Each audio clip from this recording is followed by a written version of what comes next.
default, thank you for joining us today. My name is John.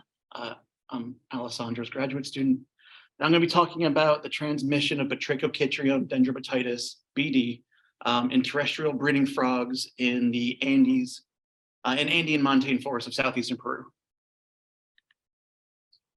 So first, this is a disease that infects frogs. And let's talk about a frog real quick. This is a frog. They are tailless amphibians with a diphasic lifestyle.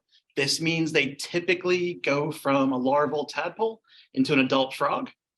When we say terrestrial breeding, though, we're talking about species that kind of bypass this. So for instance, we got Pristimantis pluvialis here. You can't really see the laser. These species lay their eggs in the leaf litter. They'll metamorphose directly in the egg and come out as little frogs. So again, many species have been adapted away from this larval form. They're heavily reliant on aquatic environments, mostly for that larval form. You know, they're aquatic generally. But even as adults, they need to stay in a moist environment to maintain homeostasis. Their skin is very thin. It allows a lot of things to pass through very readily. And while frogs are pretty diverse globally, they have a particularly high diversity in Central and South America, which is one of the big problems here. So what is BD? This is Batrachochytrium dendrobatidis. It is the fungal pathogen that causes what has been known as chytrid, and the disease is called chytridiomycosis. This pathogen attacks the keratin in frogs, and it eventually makes it so their skin is no longer capable of maintaining homeostasis. It stops that passage of water molecules and doesn't allow them to respirate through their skin any longer. They are specific to frogs, or the disease is specific to frogs, but it's a pretty generalist pathogen in that it'll affect more or less any frog. It causes very high mortality. It's known for causing mass extinction events around the world. Supposedly, at least as far as we believe, including a species that is named after Alessandro here, Hylozalis alessandroi. So it's not great. And this pathogen has been introduced to nearly all continents at this point. But it was introduced to Central America in the first half of the 20th century. It's moved through as a wave front, and again, has caused some pretty major extinction events. So it moves from the frog to, once the frog dies, it releases spores. These spores are mobile, can travel through water, where it'll come in contact typically with a tadpole and repeat the cycle. Our field site was in the Cosnipita Valley in southeast Peru. I was living in a tent on a platform about where that red circle is. There were ups and downs.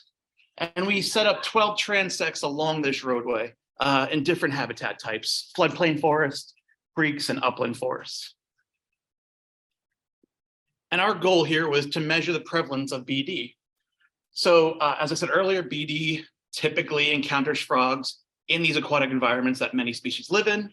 The spores are mobile, but again, species like this Pristimantis tofte don't generally use aquatic environments. So the question is kind of, where are they picking these spores up? How are they becoming infected? And what is the prevalence of BD? And to assess how infection status is changing over time. So this was a mark recapture study. Every frog we get, we are marking, as you can see here. And that way we can track individuals over time. So we would walk these transects. They were 100 meters long. Each transect was run 3 times every other month.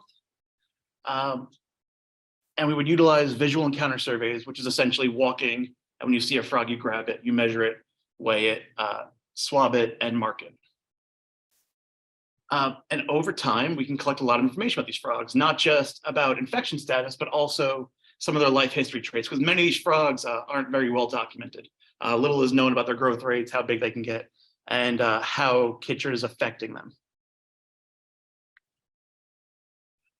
So let's jump into this. So this is prevalence of the different transects, overall prevalence rate, not rates, overall prevalence. You could see as number of frogs goes up, that's the x-axis, prevalence also goes up, which is the y-axis. This suggests that chytrid is heavily density dependent, which means as you get more frogs, we should generally see higher prevalence and more disease. And I mean, that's pretty clear. You'll notice that it's variable across the habitats, whereas the creeks, where you kind of expect the most chytrid because it's an aquatic environment, we kind of see variable prevalence. Whereas the floodplain forest, it's generally always pretty high, which makes sense. These floodplain forests are disturbed by aquatic disturbances. When rivers flood over, they come through, and the spores are very likely sitting in the leaf litter. And this is where the frogs are probably encountering them. This is prevalence of individual species. So these are species that we encountered over 20 individuals. These aren't all the species we encountered. For instance, like that first frog, pluvialis, is present in the area, but we only captured, I think, 6 or 7 of them. You could see here that Boana gladiator was the highest, generally the highest infected species. This makes sense. They're an aquatic breeder. We included them here because they're very common on our transects and very easy to catch and find. However, the species following that, so Pristomantis deni and Tofte, for instance, also have similar rates of infection, similar prevalence, even though they're laying their eggs in leaf litter and generally avoiding aquatic environments, which is kind of an interesting result.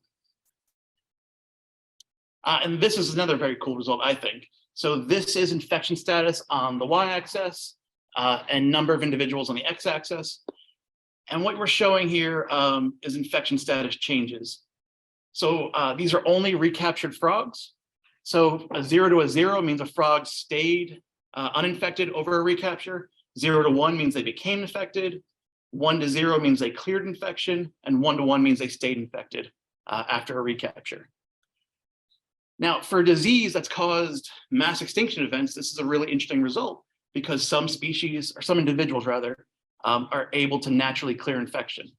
Not many, of course, but it's happening. Not only that, some are able to gain infection over time and clear it again. So it's representing an interesting result that personally I wasn't really expecting. And as we get more recaptures, we could tune in this graph and find out more information. It's really cool, I think. So the takeaways. Many of these terrestrial breeding frogs are encountering spores and becoming infected. One of the next steps would be trying to investigate methods of how they are encountering their spores and how they're becoming infected. The disease seems to be highly density dependent, with more individuals getting higher infections or higher prevalence. And again, very, very cool rate, I think, or very cool result is that some frogs are clearing infection and may actually have a way to avoid succumbing to it, which I think Rachel's going to talk a little more about later. It's one of the reasons or one of the methods they might be utilizing. And thank you to all these organizations, Tinker and LAC, NSF for paying my salary last year, and Perro Verde for giving us a place to stay and just being great while we were in the field. And of course, LAC and Tinker for funding this trip and allowing me to get down there and do some research.